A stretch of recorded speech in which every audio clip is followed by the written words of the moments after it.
welcome to the Rocks and Roots podcast, coming at you from the Adirondacks. I am one of your hosts, Tumbles, and with me is... Cranky, and we have a special guest this evening as well. Mrs. Cranky. Over there playing the quiet part. So, why are we up here? Oh, I don't know, Crank. What do we always do? Well, this is a hiking podcast, so it probably has something to do with that. So President's Day, we both have tomorrow off. All of us have tomorrow off. So we said, what the hell? Let's come up here for some jollification and a lot of exertion. And today we hiked Whiteface. Woohoo! I'm looking for the number, so if you would like to talk about the trail for a little bit and stall for time. Oh, sure. All right. Stalling for time. So the trail to go up to Whiteface and Esther, which is usually the two summits that you hit just because they're next to each other and about 1.5 to 2 miles from each other.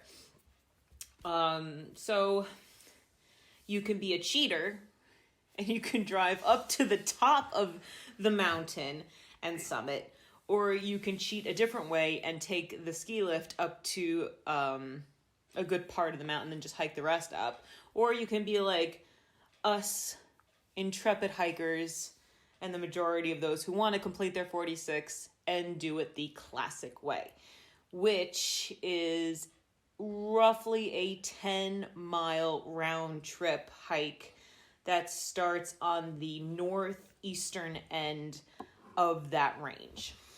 And the parking lot is in the Atmospheric Weather Center. Whiteface is basically the Mount Washington of the Adirondacks. It makes its own weather.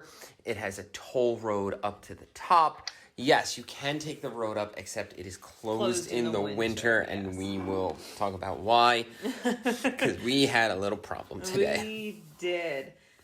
So, quick stats.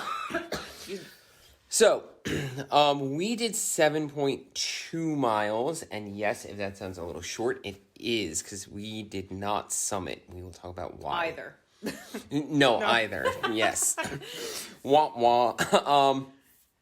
Our elevation gain, I think it was more than this, but All Trails is saying 2,779 feet. And I was rounding it up to, from what my stats say, it was about a 9-mile trek with 3,200 gain. Mm-hmm. So we usually cut our losses and go right in the middle. Yep. 4 hours, 46 minutes moving time.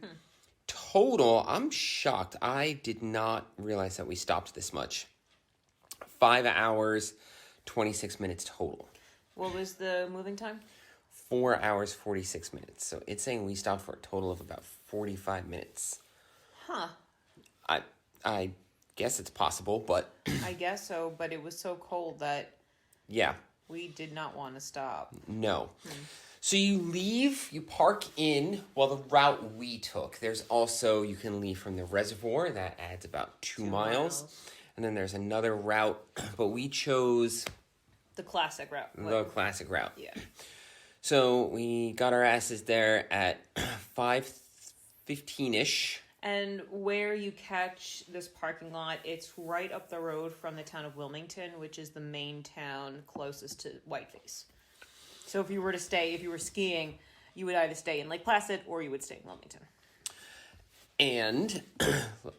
we rolled in about 5:15. Mm-hmm. You found on the Facebook, I hate Facebook now, but this is one of the few benefits. You found a group on there that helped us out. I did. Adirondack Trail Conditions. And because we were looking at different temperatures and different weather, I decided to ask the people who know the area a lot better than we do, what do you think? Because we were looking at a few different trails. We were looking at Esther Whiteface. We were looking at the McIntyre Range, so Mount Wright, Algonquin, and Iroquois. I slipped in Street Nye. I was looking for not terribly long hikes because we did have a time in mind that we wanted to be done. Yes. So they were getting the warm weather that we were getting. We were reaching about 60 degrees on Thursday, and up here it was about 45 degrees. So, and raining. So what was happening was there was a quick melt. There was a lot of rain, and there's been a lot of flooding up here. We'll talk about that too. This might be a long episode. Yeah. So that also affects the peaks. Like last week when we were doing Wittenberg in the Catskills, slush and then a mass freeze overnight, and that turns to ice. And that's exactly what happened Friday into Saturday. And then you get ice walls. Oh, yeah. So I asked the folks, what would you think? What do you think we should do? And they said, don't do right in Algonquin. They are exposed peaks. You will get not only ice, you will get a crazy amount of wind. So stick with Esther and Whiteface. Interesting that. Yeah. So that's what we did. So you leave from the Atmospheric Center parking lot, and after a very short walk, you start going up Marble Mountain. Oof. This is Brutal. 0.9 Yeah. straight up and Steep. very steep. It is a very intense grade. I did not do well this morning. Normally Crank is gazelling up these mountains, but it was not happening this you morning. were not feeling it. The Ultra Lone Peak high tops are great. One of the reasons they're great is because they're light. That also means that there's not a lot of insulation, and for the first time maybe ever, I started feeling tingling in my toes, which is the first sign of frostbite. So I started to get a little nervous, stopped, added another layer of socks, and that seemed to solve the issue, but I was just not enjoying that climb. You, on the other hand... It helped that we started in the dark, and I couldn't see really what was ahead of me. I kept my head down, 1 foot at a time. It was very steep, but I did not mind that ascent at all. So, how to endear yourself to your friends. I said you're like a horse. Just blindfold you, and you're good to go. Yep. Throw in a quick gear review, your light hat thing. Oh, yeah. I was able to use one of a Christmas gift from Crank and Mrs. Crank, and that was a beanie with a built-in headlamp. Go back and listen to that episode. Yes, go back and listen to our Christmas gear haul. And it worked wonderfully. And I don't think I even ever gave it a full charge. And Nope, this is it was right out of the box. It was right out of the box, and it kept for the 45 minutes to an hour that we needed to use it. So you get to the top of Marble. Which is at 2,700 and change. It flattens out. Actually, it flattens out for a while, and then you start going up. Now, mind you, reading the reviews of this, they're like, the first mile is the worst. It's the most grueling. After that, it's a cakewalk. I was like, what are these people smoking? No, it wasn't. It was better, but... I started to enjoy it then. Yeah, and it was So that is the Wilmington Trail. Yeah. So after you do Marble Mountain, it links up to the Wilmington Trail. And when you start this trail in the daytime and you get up to the top of Marble, you see this prominence right in front of you. And did we think it was Mount Lookout? Yes. Okay. There is another mountain in front of you, which is neither Whiteface or Esther. So then we go up to the top of Mount Lookout. So Lookout Mountain, yep, that's All right. what it is. All right. So that, if you take the Wilmington Trail, we did not see the turnoff for this. We missed this, and we weren't interested in it anyway. But it is beyond the summit of Marble, and it's an offshoot, and that is Lookout Mountain.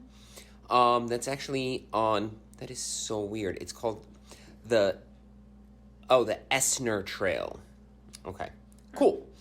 So, it is, from that point on, a very typical Adirondacks trail. It continues to be a very gnarly ascent. I'm glad that we did it in the snow because the rocks, the roots, Yep. drink. Cheers. Were covered by the snow. We are drinking Mrs. Cranky's Crystal. Well, I'm drinking Mrs. Cranky's Crystal Head Vodka. Thank you. And I'm your typical college student, even though I'm not. Yes. Mike's hard lemonade. I made a White Russian. Cannot recommend Crystal Head. Crystal Head or Crystal Skull? Crystal Head, I think. Crystal Head Vodka. Anyway. Sounds like an Indiana Jones movie. There was a shitty Indiana Jones movie about the Crystal Skulls, and it was the worst fucking movie ever. Anyway. So, that's why people tune in. Yeah, snow covers up the rocks route, but it is still a gnarly ascent with only one switchback. You were very excited. I was so excited to Like a switchback! And of course, like, we're crunching on the snow, so I'm like, what? A switchback? Switchback. What? Motherfucker, stop walking! I'm excited it's a switchback. But literally, there is only one. Yes. I put on my goggles at that point. I realized my eyes were frozen, not my eyelashes, not my eyebrows, my eyes. So that is very bad. Don't fucking do that. Yeah, I lost my sunglasses on the trail. Tragedy. It is. They were wonderful. They were pink, polarized sunglasses. So if you see a pair of pink polarized sunglasses In the Adirondacks, please, on contact us. Wilmington Trail, please contact Rocks and Roots on I'm Instagram. So upset about that. I just bought it 3 weeks ago. So then eventually you hit the turn off. junction. Yes, the junction. And by this point, we said, you know what, we're going to skip Esther altogether, and we're going to get to the top of Whiteface and turn around. So we got to the junction for Esther. We're like, awesome. Final push to the top. It's about a mile and a half from there to the top. I would say, and that's when it really starts to chill out. Yes. And you go down a little bit, you do some nice walking, you're not heavy breathing. It's actually very pleasant for, I'd say, about a third of a mile or so. Yep. And you were able to see finally the summit of Whiteface with Which the weather center on top. had no clouds, looked great. So we were like, awesome, this is going to be great. We're going to finish this off. We passed the pass, which is really cool, the ski lift. Yeah, one of the ski lifts. So in the summertime, when it's not running, you can sit and maybe have your lunch sitting in the ski lift. I know somebody that did that. Mr. James Appleton of 4646. Yes. So then it starts to go up again for the final. Bless you. It starts to go up again for the final push. And it is fairly intense. Some asshole was post-holing and kind of fucked up that section of trail a little bit. Yeah, the worst possible place to do that. Yes. And you could see this person's tracks, like, thigh deep. The grade was so steep at that point. Because what you're doing is you're walking up to the retaining wall of The road. And when you get to the retaining wall, you kind of have to almost scale the damn wall. The trail almost disappears. It gets very, very narrow because all of the snow and ice is coming down that retaining wall and piling up. There's a lot of drifts there. The trail disappears. I was going sideways, kind of crossing my feet. You're almost better off hugging the trees. Yeah, I was against the wall. You chose the trees. I trees, think yeah. you chose the better option. We ran into, and we were very happy to be able to thank them. We were following tracks of another group. There are two of them, and we were thrilled that they had broken out the trail for us. Yeah. And we ran into them. We were able to thank them. And they're like, do you have an ice axe?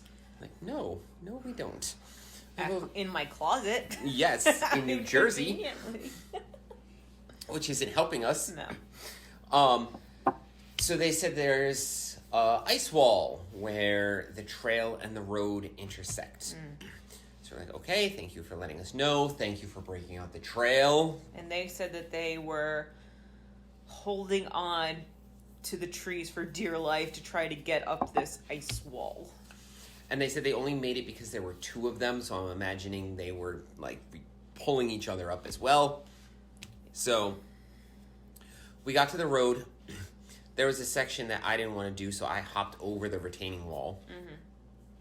Immediately when you hop over that retaining wall, there's a wall of wind that hits you in the face. Yes, because you're above tree line now. The road creates an artificial wind tunnel, basically. So we found the spot that they were talking about. We decided we are not going to attempt that. Super gnarly. And we decided to walk the road. This is where we screwed up. Yep. We should have, I bought a brand new balaclava. I should have put it on before we climbed over the retaining wall. Should have put my goggles back on. Should have layered up and geared up before we hit the road. So we start walking the road. Maybe a tenth of a mile in, I was like, all right, I got to layer up now.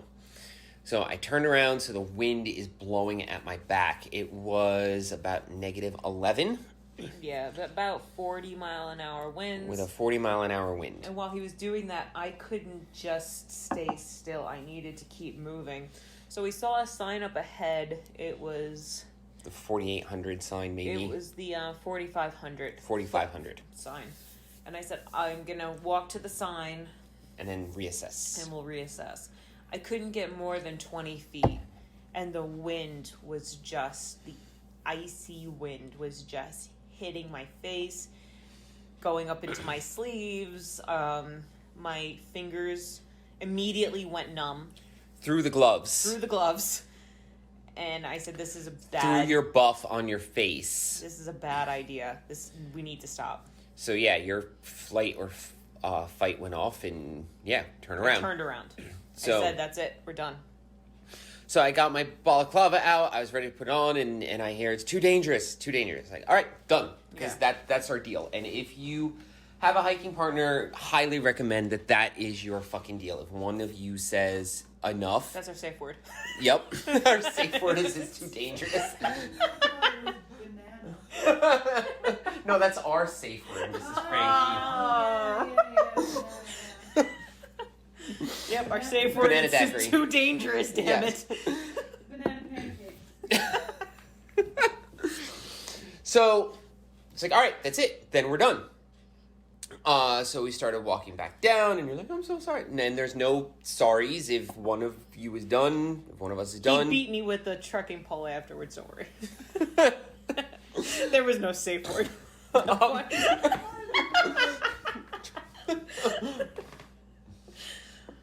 So, going down, same thing that happens every single one of these trails. Like, when you go down, your perspective is very different. We got some really cool pictures that we'll put on the Instagram. Oh, we forgot to mention, once we got onto the road, the weather had changed. Yes. So, Whiteface, much like Mount Washington, makes its own weather. And we'll talk about all the science behind that in a minute. Yeah. But it was now in a cloud. Right. So not just the wind, but it was dark, it was creepy, it was like another planet. Because it was inside a cloud. And then as soon as you hit the tree line again, sun is shining, everything is great. The wind ceased almost immediately once It we is got back so in weird. the trees. Yeah. Yeah, it is so weird. So going down, we're always amazed because your perspective is different. You're looking down on what you've walked up. Right. You're like, oh my God, we walked did up this. this? Like, it is a very, very intense trail. I would put it on par with intensity. I would say it's almost Mount Washington level. Yeah, I would definitely say that. Mount Washington is still more difficult and intense, but this is not far behind. Yeah, we said that we've experienced Mount Washington in winter, basically. Yes. Yeah. So, went back down. stopped at the ski lift, talked to Brandon. Let's go, Brandon, Rescue Ranger. You ended Rescue Ranger. I did. There's obviously... We got to talking to the nice man at the top the of the ski lift. patrol who had a name tag on. His name is Brandon. His name is Brandon. Let's go, Brandon, Brandon. Rescue Ranger. So, we were chit-chatting, and he said, yeah, I got up to negative 68 a couple of weeks ago up at the top of Whiteface. Yes. Yes. That's insane. Algonquin reached that. Marcy reached in the negative 60s, which I can't imagine how cold I can't. that is. Because at negative 11 with 40 mile an hour wind, you were getting numb. Yeah. So yeah, the descent in spots is pretty difficult because the grade is pretty intense. Ran into a couple of backcountry skiers. Yeah. A lot of people, actually. A lot of people. More ladies than guys out there today, which was pretty cool. Yeah, the first group that we came across, I think it was the first group. Yes. 3 people, a lady and 2 gentlemen, kind of gauging from us, like, how's the conditions and everything, and they were about to go up Esther, I'm sorry. They were about to hit the road. Yeah, they were... Oh, we met them at the Esther Junction, yes. Esther Junction, right. And so we were letting them know what we had just experienced about 20 minutes before, and they're like, we may be following you back. Yep. So they said they didn't go up Esther. We saw them going right to Whiteface at that point, so I wonder how they did. Esther is unmarked and unmaintained, by the way. Yeah. But we will report on that when we do it eventually. So, ran into one lady without snowshoes and just one person not doing what they're supposed to do. The section of trail that we were on when we ran into her was completely fucked up. And that's just one person without snowshoes. So put on your fucking snowshoes. That's right. Even though we learned from Mr. Zaharik, technically you don't need them because it's not in the guidelines for that mountain or in a couple of others in the high peaks. However, be courteous. And it just makes your life easier too. Yes. The tubs, I have 25-inch tubs. I don't know the model, but snowshoes. They have the lifter on them. Oh, that was amazing. Yeah, Cranky has more issues with the lower half of his legs than I do. So I don't have risers on my MSR Evos. And I was okay. I felt a wee bit of tightness in my right Achilles, but that went away quickly. Yeah, the lifters saved my ass. Yeah. When we got back to Marble, that's when things started to fall apart for you. You didn't fuel enough. No, I started to, you know what? I had a really good breakfast, even though breakfast didn't taste, it tasted okay, but it was freeze-dried fruit granola. In granola. And you just add water and it creates milk. There's milk in there too, dried milk. It was good. It gave me the calories and the protein and the fat I needed to get up the mountain. Halfway up, I had a Cliff Bar, and that helped me until we stopped at Whiteface, turned around, and got to Marble. You should have had something at Marble. I should have had something at Marble. Absolutely. I should have too. And we know this because that's when you started to live up to your namesake. Yes, I started tumbling. How many tumbles did we do down Marble? Twice. Twice. One was, both were because of ice. No, I'm sorry. One was because of ice. One, I tripped over my snowshoes and I landed the second time so gracefully I almost took Cranky down. You almost took me out. There's like a trekking pole flying past me. It was like... So yeah, get back to the car, and then we did other stuff, which we will talk about. But what did we learn? How could we have been more successful? Well, for me, I should have, because I always do, and I didn't this time, was pack another layer and my puffy. Okay. as well as pack my thicker gloves. Because you know what? In the past, when we did Cascade Porter, it was -20. I had the gloves that I wore today, and it was completely fine. Less wind. Less wind, and that was the issue. So, do that, balaclava. Yes, get a balaclava. And not lose my sunglasses. I should have layered up before breaking tree line. Yeah. I mean, we would have turned around anyway because you said turn around and that's fine. But so we are basically thinking of, hi Tina, if you're listening, we're prepping for Adams and we will not make these same mistakes on Adams. Nope. The other hobby that we picked up. Oh, great. You said the Yes. word. It's a hobby now. Yes. Actually, how do we want to do that? We're planning as we're recording. That's awesome. Do you want to do the history or you want to do the other thing and then the history? Might as well just cover Whiteface Esther now and then start Yep. on our hobby. So that is the trekking portion over. Your It's- after action report. Yes.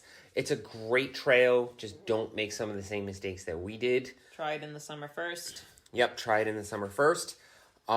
It's very, very difficult, but well worth it if you complete it. Looking at a really gnarly blister on my pinky right now. The toe jam, folks, is real. Yeah, because the descent. Going down marble, even just overall the descent, but then especially marble. Oh man, my pinky toe is not happy. So we were wondering, as we were coming down marble, we saw all of these concrete footers. And just going down marble itself, it looks like a ski slope. And we saw very all straight. Yep. We saw all these footers, and you were like, I wonder if this was a ski slope. so then So when we got back, I did some sleuthing and I found this article from SUNY Albany that's called How New York Lost Its Marble by Phil Johnson. And Phil Johnson goes on to say that, why, yes, it was a ski slope that didn't last very long as a ski slope due to... The conditions. Yes. So they were planning this in the 30s. The Lake Placid Adirondack area wanted to compete with Stowe in Vermont. They wanted to compete with, what was the other one? I don't know if Killington was around yet as a... But definitely they wanted to resort. compete. Yeah, they wanted to compete with Stowe. Yeah. So they started the planning. They built the road. They built the road. World War II happens. And they chose Marble Mountain because a lot of it had been cleared for logging, so it was convenient to build. It was a really shitty location for a ski slope, as it turns out. So, I'm sorry, when you're once again looking at marble and you're faced with this ascent that we did, if you look to your right, you see this mountain tunnel, basically. And that is where the wind comes around and hits Marble Mountain. So Marble is not a very high mountain, but the winds from the tops of the other peaks shoot right down and make it unbearable. Yep. Fortunately, we didn't experience a lot of that today. No, not in Marble. It didn't get bad till we got to the top of Whiteface. So World War II happens. Obviously, no one is thinking about skiing. But they got it done right after, 1949, on Christmas Day. New Year's. Christmas Day. Christmas Day. The first skiers start going down, and that's By awesome. February, it was fully open. February 19th, it officially had opened. But it didn't last much into the 50s because it is extremely windy, so all of the snow gets blown off of it constantly, and it's ice. Right, so what they did is they moved the slope to the north face of Whiteface Mountain. And they still use some of the lifts for ski patrol and for the rescue rangers. Now, what's different about Whiteface from other mountains, which includes Marcy, which is not terribly far from Whiteface, is that due to the wind blows over Whiteface, which is why there's such drastic climate change up there. Yes. Versus other mountains in which the wind kind of circumnavigates the mountain. Which is why we were looking at it and it was clear, and then 20 minutes later it was in a cloud and it was unbearable. And then when we went into town later on today, it was clear again. Yep. So, yeah, there is your brief history of Marble Mountain and Whiteface. Wasn't it the steepest or the largest ski line? It is line? the largest abandoned... Right, ski line east of the Mississippi. Yep. Yeah, this was a major project that just didn't work out. This was supposed to be like the premier ski location on the East Coast. Yeah. And it just didn't work. And Whiteface also, when they moved it, was supposed to be the premier ski location on the East Coast, and it's a hell of a lot better, and a lot of people enjoy it. I think it still is considered because the Olympics were there. Yes. And because of how steep some of those lines are. But if you ask skiers, and you know several now, Whiteface is not as popular as Vermont or Maine because of the winds. Yeah, not a lot. I mean, some of the snowboarders I know, they don't like Hunter. They don't like Whiteface. It's north facing. It's East Coast, so it's more icy than West Coast lines. So, and if you listen to 46 of 46 with Mr. James Appleton, his Whiteface episode, he was complaining about that. He was like, why do people go to Vermont? Come here. This is great. Well, that's why people go to Vermont, because the conditions are better. Right. I was going to say something else. Oh, yes. If you are a skimo person, a ski mountaineer person, a snowboard mountaineer person, climb up, bring your skis or your snowboard, and ride down Marble. Yeah. It's I'm not doing. sure the other hikers would like that, but if it's clear... Yes. Yeah. All right, now we can talk about our other... It's now official, we've done it twice, so it's a hobby. Our other hobby, much to Mrs. Cranky's... God, not another one. hobby. This is another expensive one. That we picked up. You have been wanting to try this for... A few years now. A few years. Okay, I really just started to hear about this the last couple of weeks, but a few years. Yeah. I took one ski lesson in my life, and that was in college, because a couple miles from my college in northern New Jersey is one of the few ski slopes in New Jersey, Campmore. So, Campgaw. Campmore is the outfitter. Campgaw is the ski line. I always fuck those up. Campgaw Mountain. It's the heat. Mrs. Cranky is listening. Yeah. It almost sounds like there's somebody down there. Yeah. It's the heat. Okay. Yes, we could leave it in. There would be no edits. There may be a ghost in our Airbnb. There may be Neil downstairs in yes. our Airbnb. Anywho, I took one lesson there, and it was downhill, and I liked it. And that was kind of the end of that, because I got into other shit. So anyway, I said, well, ski lift tickets are very expensive now. They're over $100 a day per person. So I'm like, well, why don't we try backcountry or cross-country skiing? So finally, yesterday, we decided to give it a shot. So Cascade cross-country ski...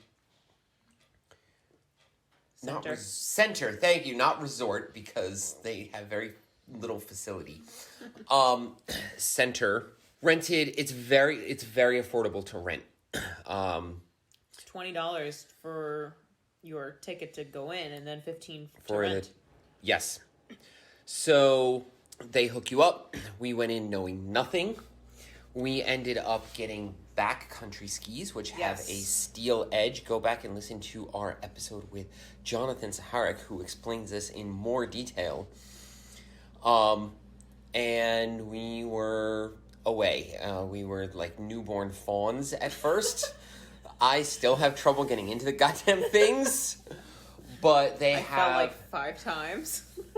they have a very extensive trail system. You fell like 5 times. I fell once, but it was really bad to the point where people were asking you, "Is he okay? Like, what is?" Couldn't get up. I couldn't get up. So people were asking, "Is he okay? Like, what is happening right now?" And I decided, like, we'll watch some YouTube videos to see how I get up. But, yeah, it was a lot of fun. And then we went back today, and we tried actual cross-country skis, which are lighter. I didn't like them as much as the backcountry, did you? I didn't like them as much as the backcountry, but we improved a lot between yesterday and today. Yeah, Like, this is a hobby you can pick up within a couple of days. pretty easily, yeah. So the cross-country skis, since they're lighter, you're faster on the downhills. Not that the downhills are, like, a lot, but there's a couple, and the cross-country skis do better with that than the backcountry. But the backcountry are sturdier, you feel more stable. We liked those better. So, yeah. There is a place in New Jersey, actually probably the only cross-country ski center in New Jersey is at High Point. So we are making plans to return, or to go there for the first time and return to cross-country skiing in a few weeks. So, techniques, I realized today my mountain biking shit helped It really a lot helped. with this. It did. So, with the balance, so when you are mountain biking, going down mountains, you are standing up, you're leaning back, so your ass is over the rear. In extreme situations, your ass is over the rear tire, but you're counterbalancing by leaning back. You do the same thing to a lesser extent, but the same thing going downhill on skis, which is pretty awesome. So my mountain biking shit helped. I made the same damn mistakes when I mountain bike as I did today. Not looking where I was going to, but looking down at the skis. I quickly corrected that. Yes. And then trying to over control. Sometimes you just gotta let gravity do its thing. Yeah, I definitely tense up when I'm going downhill. Yep. And that's not good, because then you are not moving, you're not using and you just fall over. So, but It's more of a running stride than a walking stride. yeah, when you're flat and you're which we kind of got down today. We did much better today with the gliding. Right. So, so yeah, it has been I don't think my legs have worked this hard maybe ever between the 2 rounds of skiing and Yeah, the ascent today. the intense mountain, but yeah, I feel really good. Mrs. Cranky, come on over here. I haven't moved. I'm still sitting here. All right, then speak up so the people can hear you. What did you think of the town of Lake Placid? It has the potential to be lovely.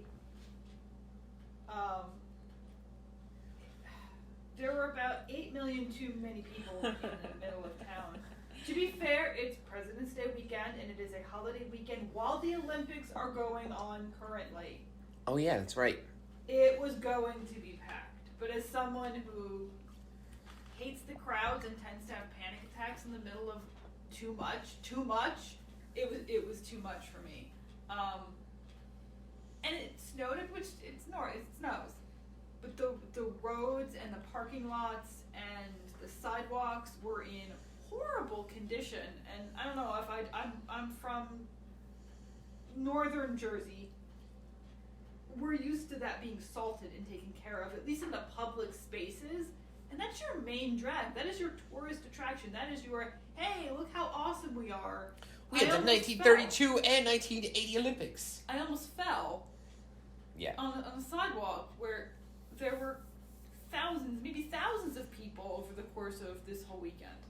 It seems odd to me that there was no infrastructure because they don't want it. Yeah, Main Street, Lake Placid was a hot mess today. Yes. Like Mrs. Cranky said, there was no salt in the municipal parking lots.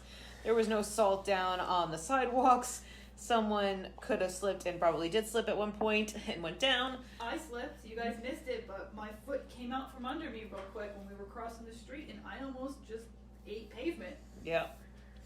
So this is a cute little village that has the infrastructure of a cute little village, but is a world-renowned tourist attraction. So that's a problem. I did get some really good popcorn.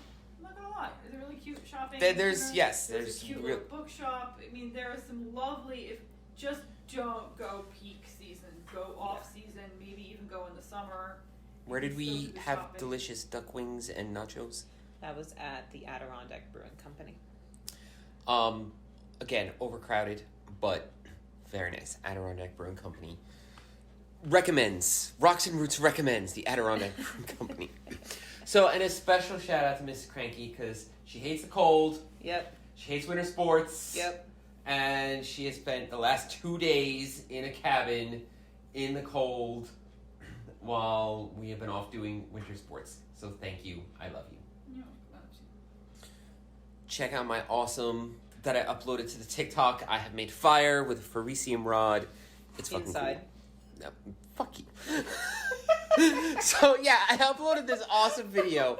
I did really well with the jute twine. You process it, you pull it apart, you make it really fine. You put it underneath, you do your log cabin structure, and then the Ferricium rod. So I uploaded this awesome video, and the comment I get was, well, it's not outside. You're still inside. But yes, you are right. Doing it outside under conditions will be the test. Practice inside so you're ready for the outside. Yes. Very I'll good. just blow on you. Because you're that hot, you start fires by blowing. No, because it'll simulate outside. Oh, okay. There, yeah, blow it out. The mark. Yes. I think that's all I have. Do you have anything else? The boyfriend was missed. That's Okay. about it. All right. Thank you for tuning in. As per standard, follow us on the gram, rocks_and_roots_pod. On the TikToks, which is rocks_roots_podcast. We have a Patreon, folks. Please help us out. Give us a dosh or two. It's much appreciated. We are also on the YouTubes every episode. The past couple of episodes onward is on YouTube as well. Sick of the socials. And leave us a review on the Apple. Leave us a star or two. We'll probably maybe have an episode before then, depending on whether we can get a guest. But our next hike will be in the Whites with Tina. Yeah. We are planning on Mount Adams. That's right. Super so stoked about that. Anything else, sir? That's it. Alrighty, y'all. Catch you later. Ciao.